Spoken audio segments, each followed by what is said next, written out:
La Corne de l'Afrique, région stratégique bordant la mer Rouge et l'océan Indien, est un carrefour d'échanges et de civilisation depuis l'Antiquité.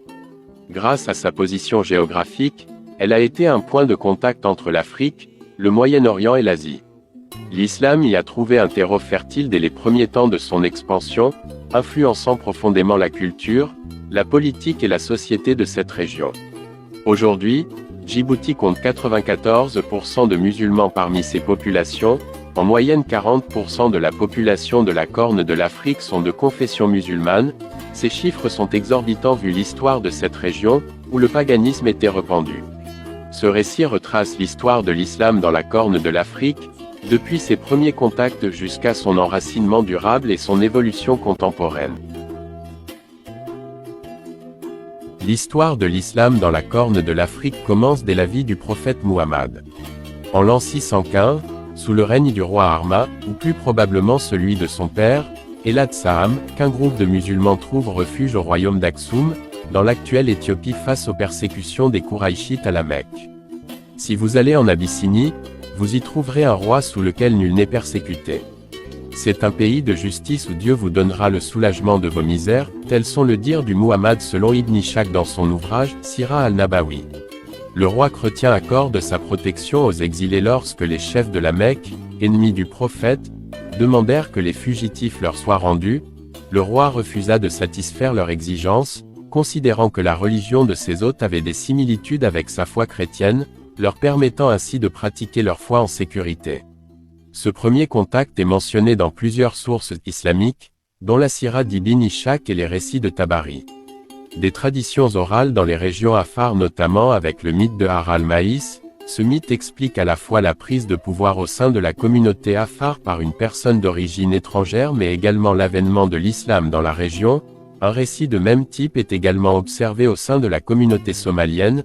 Ces récits est ce qu'on peut qualifier de mythe justificatif, ils évoquent cette période fondatrice mais elles soulignent également les relations diplomatiques, établies entre le royaume aksoumite et les premiers musulmans.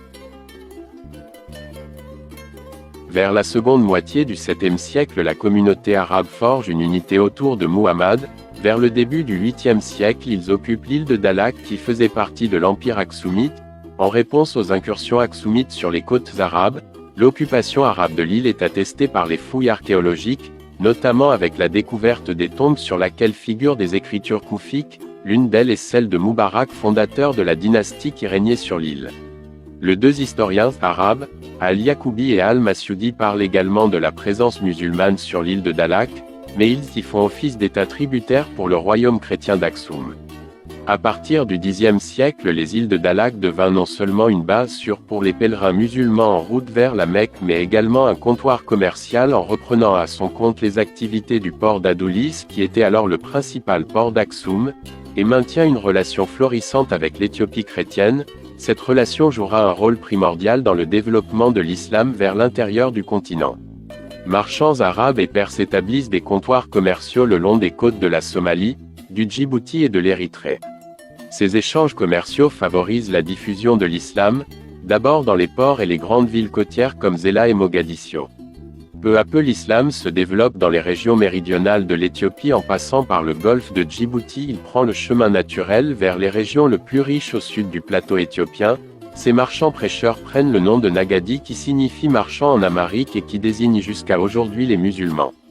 Le Kitab al-Masalik ou al-Mamalik, d'Ibn Khordadbeh, et les écrits d'Al-Muqaddasi décrivent cette présence arabe croissante.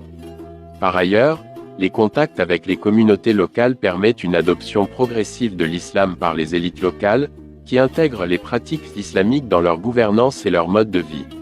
Les traditions orales somaliennes relatent aussi l'arrivée des premiers érudits islamiques, comme Cheikh Darod, considéré comme l'ancêtre de nombreux clans somaliens musulmans.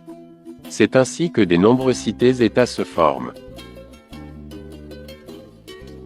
Plusieurs royaumes musulmans virent le jour entre le Xe et XVIe siècle au cours duquel chacun connut une période de puissance et de déclin. Ces royaumes dits sultanats, bien qu'ils soient de même confession, étaient non seulement en conflit entre eux, mais également contre le royaume chrétien d'Abyssinie, dirigé alors par la dynastie Zagoué. Le premier sultanat fut celui de Damo qui vit le jour vers le XIe siècle et était dirigé par la dynastie Valachma.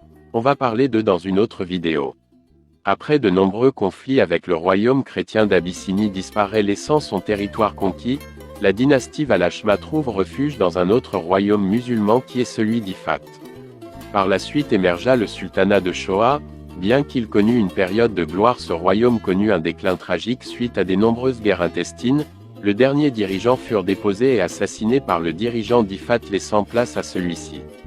Mais néanmoins le sultanat de Shoa laissa derrière lui une source d'une importance capitale. Il s'agit du « Répertoire chronologique du Shoa ». C'est un document écrit qui relate la situation politique de la région comme l'arrivée d'une nouvelle dynastie à la tête du royaume chrétien, à savoir la dynastie salomonide, mais également des nombreux faits historiques, comme la chute de l'empire abbasside aux mains de Mongols. Entre le XIIIe et le XVIe siècle, plusieurs cités-États voient le jour dans la région. Deux d'entre eux auront leur importance majeure dans l'histoire de la Corne de l'Afrique. D'abord le sultanat d'Ifat et ensuite le sultanat d'Adal.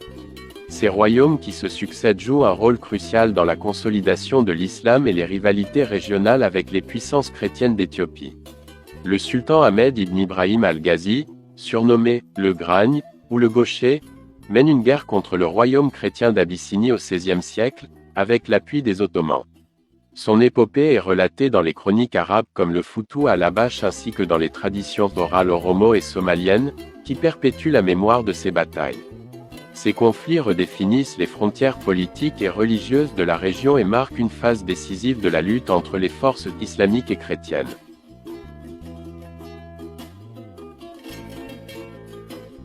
L'islam ne se limite pas à la religion. Le processus de conversion, dit « islamisation », est accompagné de modes de vie arabes et la culture arabe. C'est alors que naquit le terme « arabisation » pour désigner la vague d'assimilation.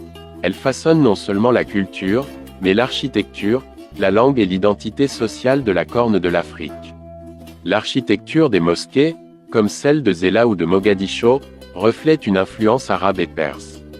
La langue somali et afar et d'autres langues locales intègrent de nombreux termes arabes en raison de l'influence islamique. Les pratiques juridiques s'inspirent de la charia et sont adaptées aux coutumes locales. La littérature soufie se développe, notamment avec l'influence des confréries soufis, en particulier la Qadiriya et la Salihiyya. Le Foutou al-Abacha d'Al-Abachi documente ces évolutions culturelles. Les récits oraux et les nombreuses écoles islamiques perpétuent également l'histoire et les enseignements religieux, contribuant à la transmission du savoir islamique. À l'époque moderne, l'islam demeure un élément central des sociétés de la Corne de l'Afrique. Il influence la vie sociale, politique et éducative. Cependant, la région fait face à des défis contemporains, notamment la montée de mouvements extrémistes et les tensions interreligieuses. Des chercheurs comme Ali Mazrui et Said Samatar ont documenté ces évolutions dans leurs ouvrages, mettant en avant le rôle des chefs religieux traditionnels et des confréries soufis dans la promotion d'un islam modéré. Les nouvelles technologies et la mondialisation ont aussi un impact sur la pratique de l'islam dans la région, avec une influence croissante des médias et des prêcheurs en ligne. Malgré ces défis, l'islam en Afrique de l'Est reste un facteur de cohésion sociale et de préservation des traditions ancestrales. L'histoire de l'islam dans la Corne de l'Afrique est celle d'un dialogue séculaire entre culture et civilisation. Depuis les premiers exilés musulmans jusqu'aux défis contemporains, l'islam s'est enraciné profondément dans cette région, façonnant ses structures politiques, culturelles et sociales. Aujourd'hui encore, il continue d'évoluer et d'adapter ses traditions aux réalités du XXIe siècle. À travers ce récit, nous plongeons dans un voyage fascinant au cœur d'une des plus anciennes terres d'accueil de l'islam, où foi, histoire et tradition s'entremêlent, comme en témoignent aussi bien les sources décrites que les récits oraux transmis de génération en génération.